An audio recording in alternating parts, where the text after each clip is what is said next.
Bonjour à tous et bienvenue dans la semaine de l'écho. Je vous présente tout de suite mes invités. Avec moi, Marie-Françoise Bechtel, bonjour, Bonjour. qui est membre député du MRC de l'Aisne, le mouvement républicain et citoyen créé par Jean-Pierre Chevènement. Avec nous, Christian de Boissieu, bonjour, économiste Bonjour. et professeur à Paris 1, Panthéon-Sorbonne. Et puis Ludovic Subran, chef économiste chez Euler Hermès. Avec nous en duplex de Rome, Guillaume Delacroix, auteur du Mystère Monty, et c'est chez Plomb. Alors cette semaine, les échanges épistolaires de Maurice Taylor, le patron de Titan, et Arnaud Montebourg ont fait réagir. Alors au-delà du French bashing, pose-t-il de vraies questions? L'image économique de la France est-elle dégradée?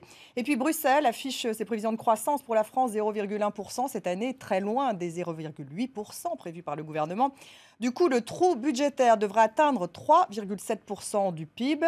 Après la hausse des impôts, faut-il réduire les dépenses sociales? Quelle trajectoire la France devra-t-elle donner à ses finances publiques? Enfin, les Italiens votent ce week-end. L'avenir économique du pays, mais aussi celui de la zone euro, dépendent-ils de ce scrutin? Quel est le bilan de Mario Monti? Avant d'en débattre, Farah Bouchrak fait le tour des unes de la semaine.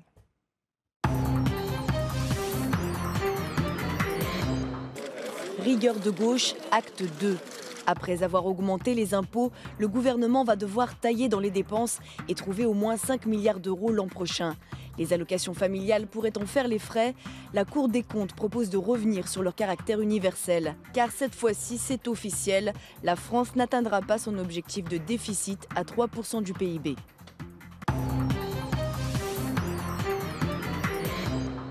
François Hollande en visite à Athènes, le chef de l'État est venu promouvoir la croissance au pays de l'austérité.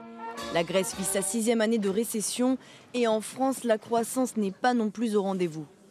Et pour l'année 2013, chacun sait que nous n'atteindrons pas les 0,8% qui étaient prévus.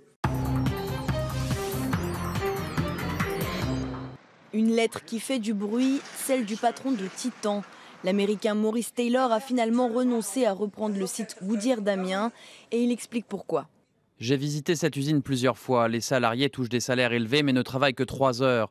Ils ont 1 heure pour leur pause et leur déjeuner et discutent 3 heures et travaillent 3 heures. Ils m'ont répondu que c'était comme ça en France. Arnaud Montebourg, le destinataire de la lettre, saisit à son tour sa plus belle plume. Le ministre du redressement productif dénonce des propos aussi extrémistes qu'insultants et pointe du doigt l'ignorance de Maurice Taylor. Le gouvernement continue de rechercher un éventuel repreneur. 1173 postes sont menacés.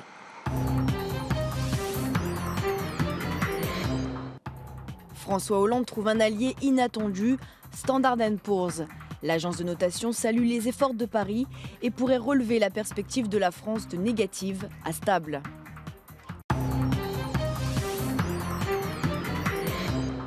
La classe européenne va mal. Bons ou mauvais élèves, quasiment tous sont impactés par la crise. La récession devrait se poursuivre cette année dans la zone euro selon la Commission européenne. La reprise est attendue pour 2014. En ce qui concerne la France, Bruxelles table sur une croissance proche de 0 cette année et un déficit à 3,7% du PIB. La France ne pourra donc pas tenir l'objectif 3% et pourrait être sanctionnée. Christian de Boissieu, alors ce Maurice Taylor, patron de Titan, provocateur, insultant d'un côté, est-ce qu'on est dans du French bashing ou est-ce que finalement il a soulevé tout de même un certain nombre de questions? L'image économique de la France est-elle dégradée à votre avis? Écoutez, il y a plusieurs aspects. J'ai trouvé que la lettre était idiote, bêtement agressive. Dire que les salariés travaillent 3 heures par jour en France, c'est absurde. On peut avoir un débat pour ou contre les 35 heures, mais on l'a eu ce débat. Donc on ne va pas le traîner tout le temps. Et je veux dire, c'est une image qui ne correspond pas à la réalité. J'ai trouvé aussi de ce fait-là que le ministre Montebourg aurait peut-être dû prendre un autre ton pour lui répondre. C'est-à-dire, j'ai l'impression qu'il est un peu rentré dans le jeu en faisant une réponse argumentée. Même si l'enjeu est sérieux, puisqu'il y a des emplois à la clé. Vous l'avez dit, il y a dans votre reportage à peu près plus de 1000 emplois, donc c'est quand même grave tout ça. Moi, je me demande s'il ne fallait pas essayer de répondre à cette lettre qui n'avait pas beaucoup de sens, avec jaillir de l'humour sur un sujet grave. J'ajoute quand même que, au fond, derrière les agressions verbales de M. Taylor vis-à-vis de la France, se trouve posée la question de la compétitivité, qui est ouverte. Standard & Poor's l'a remarqué. depuis le rapport Gallois et depuis les premières mesures. Donc ils ont amélioré leurs notes, Standard & Poor's. Non, c'est pas la note. C'est leur appréciation. Non, c'est la perspective. On avait une perspective négative, on est stable, donc on va... Il y a un mieux. Il y a un mieux. Voilà ce que je voulais dire là-dessus. Je vais vous dire, je crois qu'il faut... Pour moi, la réponse, elle n'est pas dans des lettres, elle est dans la politique économique, dans des actes. Il n'y a pas de dégradation de la vision des étrangers sur l'économie française. Ludovic Subran, vous passez quand même beaucoup de temps à l'étranger. Alors l'idée, c'est que je pense que, en plus de ce que vient de dire Christian de Boissieu, le problème de la lettre de Taylor est une des raisons pour lesquelles on n'aurait pas dû lui répondre, c'est qu'il y a un problème peut-être de raison derrière justement l'observation qu'il a faite. L'idée, c'est qu'en effet, on a des surcapacités dans certains secteurs en France et que c'est conjoncturel plus que structurel, et la compétitivité, c'est une histoire qui devient structurelle et non conjoncturelle. Donc en effet, quand on parle d'attractivité de la France, il y a quand même des tonnes de raisons pour lesquelles des entreprises viennent s'installer en France. Le ministre Montebourg le rappelle dans sa lettre. La vraie question aujourd'hui, elle est celle de la déflation compétitive au sein des économies de la zone euro. Moi, ce qui m'inquiète le plus, c'est en effet notre compétitivité.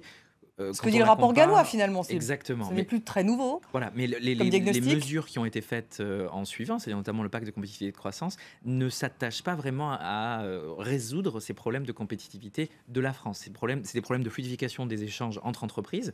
Les 20 milliards de crédit impôt ne sont pas du tout orientés vers de l'export, une montée en gamme en innovation. Il faut rappeler quand même qu'en France, on a... en 10 ans, augmenter nos exports en volume et en valeur à peu près de 40%. C'est-à-dire qu'on n'a pas eu de pricing meilleur. C'est pas suffisamment ciblé pour vous. Ce ne sont pas des mesures qui en fait vont vraiment, au-delà du vrai problème de la compétitivité coût qui existe en France. Il y a des histoires, il y a des choses à faire sur la compétitivité hors coût. Il y a qu'à voir ce que fait l'Allemagne, ce que font aussi les pays asiatiques. On n'a pas encore entamé ces choses-là. On a réformé UbiFrance, mais on n'a pas encore fini en fait. Alors c'est très raisonné comme raisonnement après cette lettre. Marie-Françoise Bechtel, votre avis? L'Allemagne, qui d'ailleurs commence à beaucoup moins bien se porter, c'est quand même un phénomène, je crois, extrêmement important. Sur cette lettre, tout a été dit. Je suis de l'avis de Christian de Boissieu. C'est vraiment bête et méchant. Et derrière, rechercher ce qu'il y a. Alors moi, je dirais qu'il y a encore autre chose derrière. C'est qu'il y a quand même, dans certains organes de presse libéraux anglo-saxons, pour dire vite, une sorte de campagne anti-française, anti-système français qui est frappante. J'en veux pour preuve quelque chose qui est beaucoup moins bête et méchant, qui fait beaucoup plus mal. C'est le dernier numéro, la dernière livraison des Économistes. Mais ça, c'est récurrent. Ça fait 10 ans que l'Économiste, si vous me permettez l'expression, aligne la France. Là, il s'attaque à l'Italie cette semaine. Oui, alors c'était l'avant-dernier. Excusez-moi, mais vous savez, vous voyez, le drapeau bleu-blanc-rouge qui entourait les trois baguettes prêtes à exploser. La bombe française. Et c'est quelque chose de récurrent depuis 10 ans. Il ne se passe pas pratiquement un an sans que l'Économiste aligne souvent en couverture la France. Pour vous, c'est totalement infondé. Oui, mais je me demande pourquoi. Non, mais la vraie raison, c'est demander pourquoi, alors que l'Angleterre se porte mal, l'Angleterre est en quasi-récession, l'Angleterre n'a pas une bonne balance commerciale, l'Angleterre a une précarité considérable. Elle est tout sauf un exemple. Pourquoi l'Économiste vient-il ainsi en creux donner le modèle britannique en opposition? Moi, j'ai une idée sur la question. Les Britanniques avaient inventé l'impôt progressif. Et ils ont avec au début du XXe siècle, ils ont inventé le modèle de protection sociale avec Lord Beveridge. Ils voient que la France essaie de conserver un modèle de type social-démocrate de protection sociale alors qu'ils l'ont abandonné, et ils ne voudraient pas que ça fasse tache d'huile dans leur propre population, dans leur propre public. J'interprète un petit peu comme ça ces campagnes incessantes et à mon avis un peu scandaleuses. Maurice Taylor, même chose. De toute l'idéologie de l'establishment britannique. Voilà comment ou je américain, vois la chose. Ou américain, mais là c'était tellement grossier que tout ce qui est excessif est insignifiant. Nous sommes d'accord.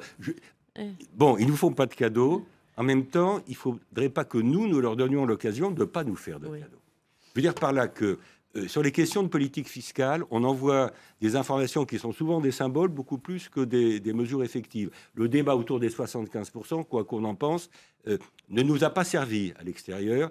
Ça a dégradé un peu l'image économique. D'autant plus. Non, mais on peut être pour, on peut être contre. Oui. Mais le signal envoyé me paraît pas bon. Le discours un peu ambigu à l'égard de l'entreprise, quand c'est pas plus qu'un peu ambigu à l'égard de l'entreprise depuis quelques mois, ou un jour, on dit l'entreprise c'est fondamental pour la croissance et pour les emplois. Et le deuxième, on dit, bon, finalement, les entreprises, etc. Je souhaite que notre pays réussisse vraiment cette affaire. De lisibilité, finalement. Mais je pense qu'il y a un problème de cohérence dans le discours, et ils sont très contents de trouver de l'extérieur des failles dans la cuirasse.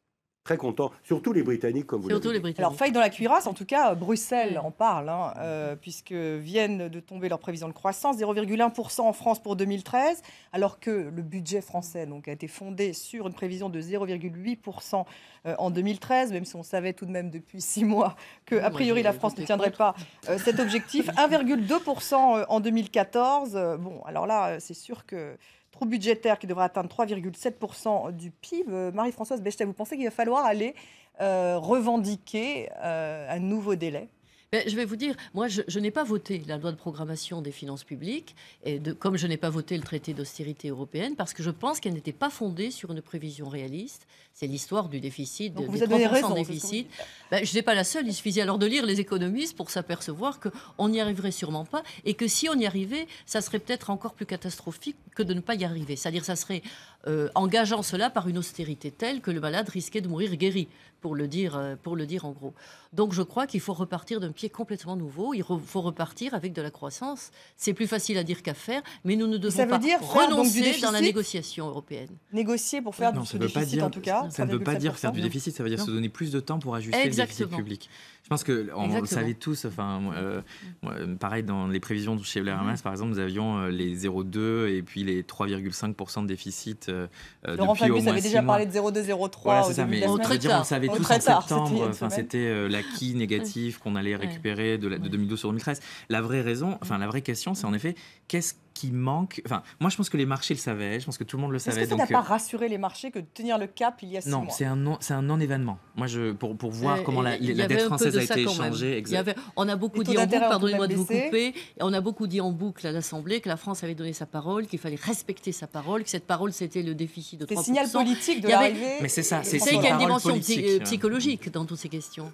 C'est une parole politique. Non, mais vous avez raison. C'est-à-dire, il y a une parole politique vis-à-vis des Allemands, il y a une parole politique vis-à-vis de l'Europe. On demande, fallait quand même être assez audacieux pour promettre un ajustement de déficit public de 1,5 point de pourcentage quand historiquement en France on ne sait pas faire. C'est-à-dire qu'on avait misé sur une collecte de l'impôt pratiquement parfaite, ce qui est impossible, même si je pense que le choc fiscal et la visée un peu à la scandinave qu'on a en France est quelque chose qui est assez intéressant.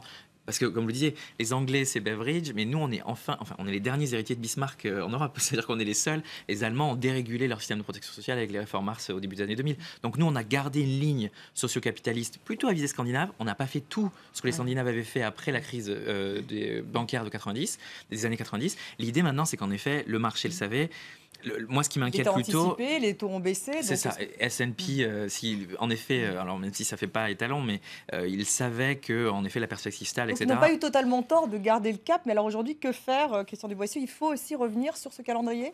Écoutez, de fait, on est déjà revenu sur le calendrier, puisque la Commission européenne accepte, en fait, elle ne le dit peut-être pas aussi ouvertement que ça, mais elle le dit entre les lignes, que la France soit au-dessus de 3%. Exactement. Donc ils ont bien fait finalement d'avoir lancé ce signal politique. Moi j'aurais préféré, pour tout vous dire, j'aurais préféré qu'il y a 1 ou 2 ans, la crise de la zone euro avait déjà commencé. Alors, François Hollande n'était pas encore élu. Non, mais je veux dire, là c'est un problème qui dépasse les clivages droite-gauche et partisans, très franchement, une grande partie de ce débat.